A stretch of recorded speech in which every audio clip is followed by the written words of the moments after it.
«Подари каплю жизни». Под таким лозунгом в здании Камрадского государственного университета прошла акция по добровольной сдаче крови, которая проводится ежегодно 1 марта. По словам начальника управления здравоохранения и социальной защиты Гагаузии Алексея Златовчина, молодежь необходимо привлекать к сдаче крови, так как постоянные доноры по истечении времени кровь сдавать перестают, а люди в ней нуждаются.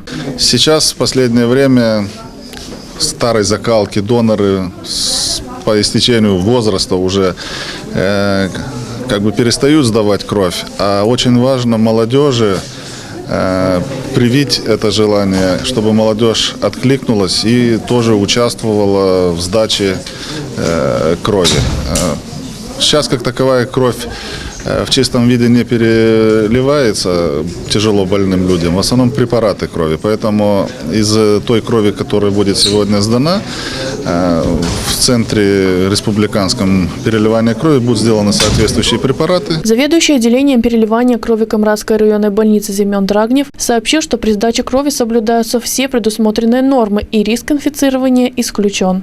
При них открывается одноразовый пакет.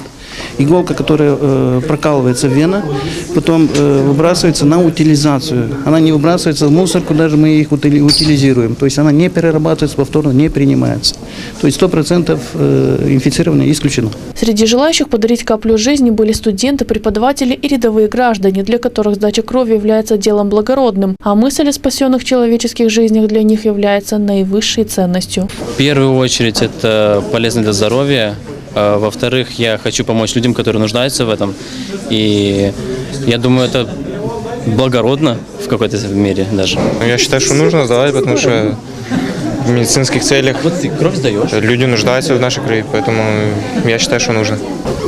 Я думаю, что надо. Помочь кому-то и для себя лучше. 1000 жизней можно спасти. Если каждый пожертвует, думаю, можно. При сдаче крови состояние организма людей проверяют специалисты. Людям, страдающим определенными заболеваниями, кровь сдавать противопоказано. Людям, у которых есть инфекция, например, гепатиты, ряд других, у кого есть по жизненным показаниям нельзя сдавать, у кого есть анемия. Есть целый ряд ограничений, поэтому здесь и приезжают специалисты и нашего пункта переливания крови, станции, которая есть в Камраде, да, и приезжают специалисты с Кишинева.